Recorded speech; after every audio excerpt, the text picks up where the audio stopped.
All right, y'all, welcome to the show. We are going to dive in just a second.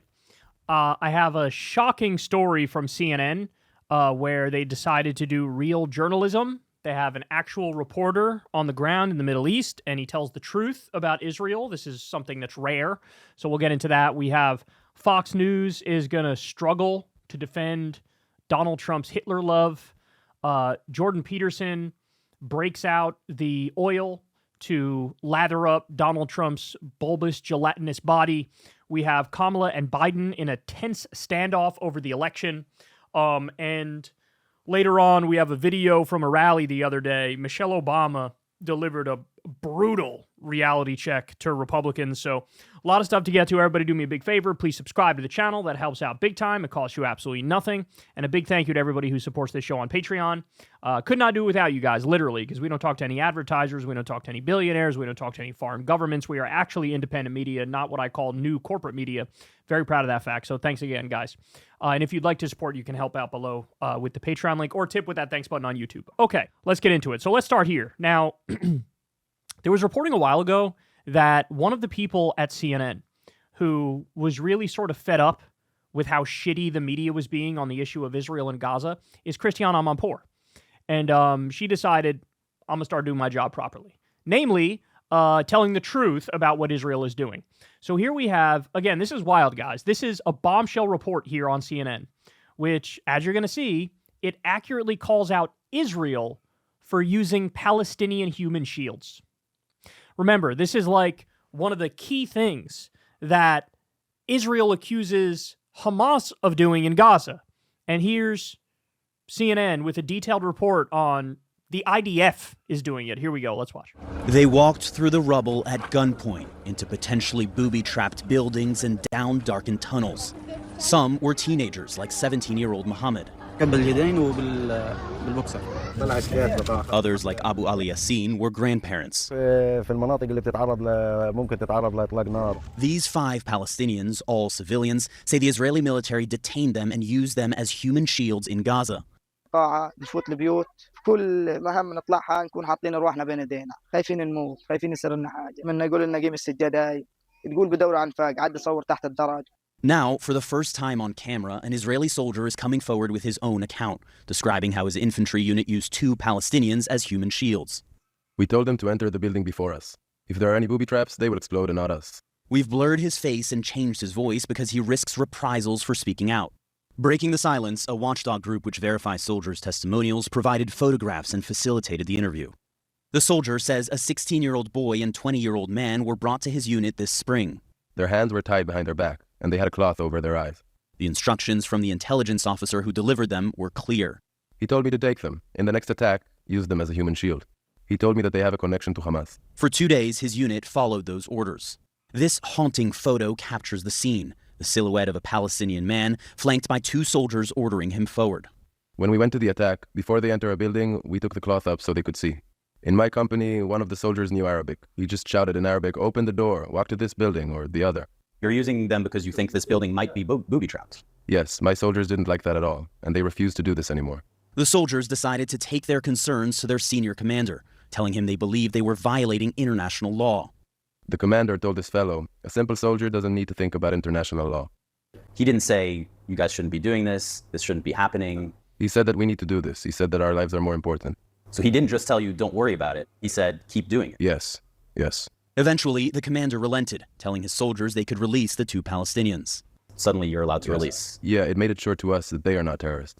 In a statement, the Israeli military said the IDF's directives and guidelines strictly prohibit the use of detained Gaza civilians for military operations. The relevant protocols and instructions are routinely clarified to soldiers in the field during the conflict.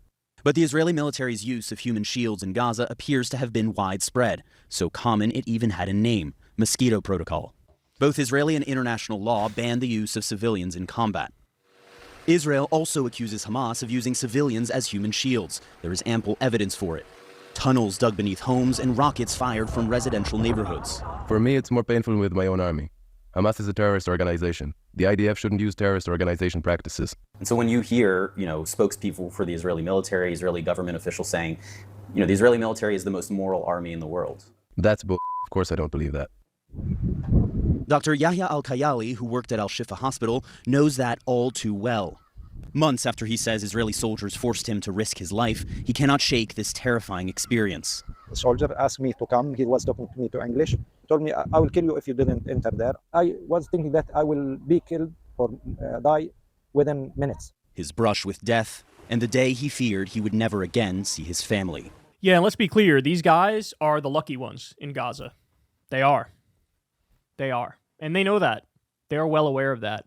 So, look, nobody should be surprised by this report. What's surprising is that it made it onto CNN. That's what's surprising. But they're telling the truth. And when we talk about the IDF, everybody needs to remember we're talking about an organization that is currently running literal concentration camps, torture camps. In fact, we have video evidence of torture camps.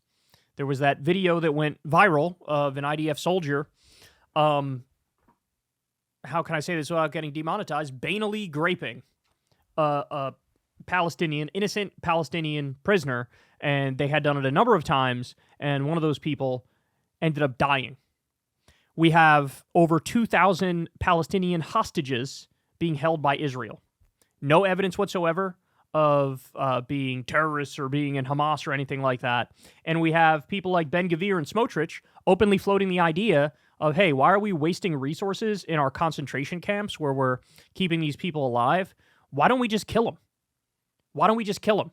This is at the same time they're also going to conferences which are right on the Gaza border, openly discussing getting back in there and resettling Gaza. You have some already in Gaza attempting to resettle it. Obviously, they wiped out over 70% of the buildings in Gaza. You have over 30 hospitals have been attacked. Countless schools have been attacked. There's been controlled demolitions of, universities in Gaza. What we're looking at here is beyond words. The horror is absolutely beyond words.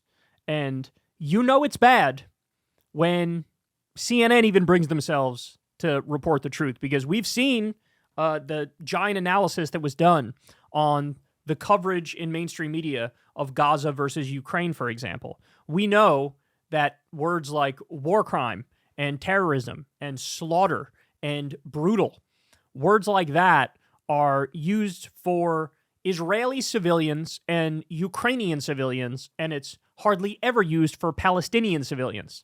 There's a power imbalance and an asymmetry in how the media covers these things. But every now and then, you get a moment of clarity and a moment of truth from the media on this. And remember, this is what we're arming, this is what we're funding, right here. And we're at the point now where it seems like it's just become another thing, right? Like it's just another day, more of the same going on. But again, you can't even really succinctly put into words the amount of death and destruction and brutalization that's happening to Palestinians in Gaza. You can't even put it into words. And all it would take is one phone call from Joe Biden to end it, where he says, you're done. No more money, no more weapons, wrap it up. That's all it would take. But he hasn't done it. He hasn't done it. Now, I'll also point out this while we're having the conversation a few days ago. Israel attacked Iran.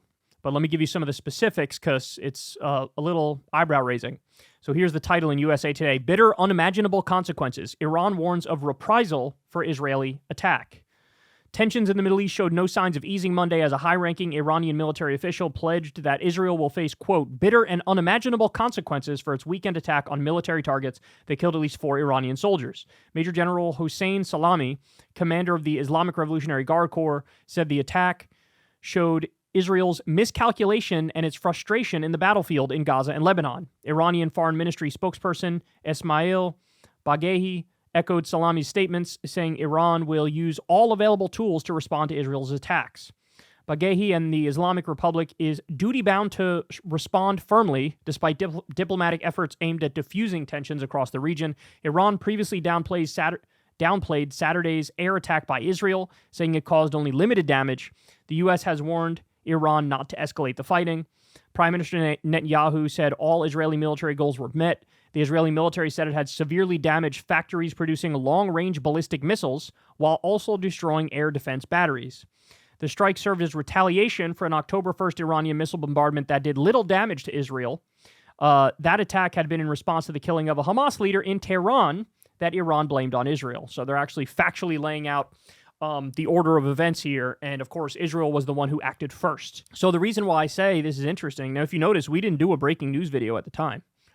And the reason we didn't do a breaking news video at the time is because the fear was, oh my God, Israel is now going to attack Iranian oil facilities and they're going to attack their nuclear facilities, which would be an absolute colossal escalation. So much so that Iran said, if you do attacks on that kind of infrastructure, we are going to retaliate by blowing up all, U.S. oil production facilities in the Middle East.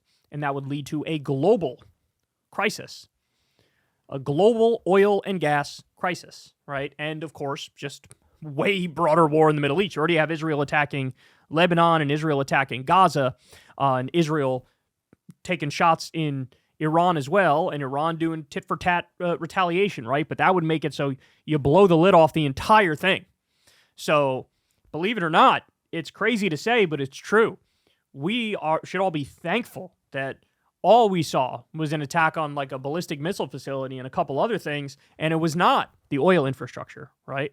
If it was the oil infrastructure or the nuclear plants, oh boy, would we be in trouble. Now, it doesn't mean that we're out of the woods yet. It doesn't mean that that might not happen next, because Iran might, as they're saying, respond in some way to Israel again. Will it be another virtue signal attack or not?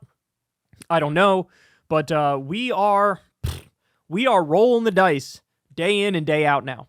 And again, all of this is avoidable. All of this is avoidable. We already saw the September surprise and the October surprise, when Netanyahu really decided to escalate further and bomb directly in Lebanon. Now over 2,000 dead in Lebanon. Bomb also in Iran.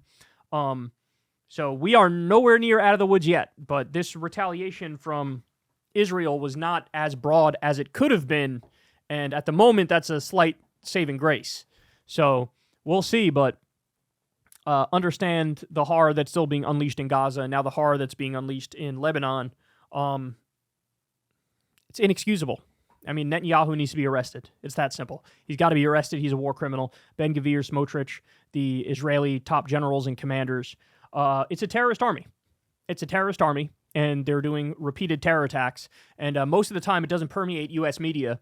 But thankfully for this CNN segment that we just watched here about human shields being used by Israel, it's a very rare instance where the truth gets out. Hey, y'all, do me a favor and like and subscribe. It helps out big time in the algorithm. Click the bell as well for notifications when videos drop, and watch that video on screen right now. You know you want to.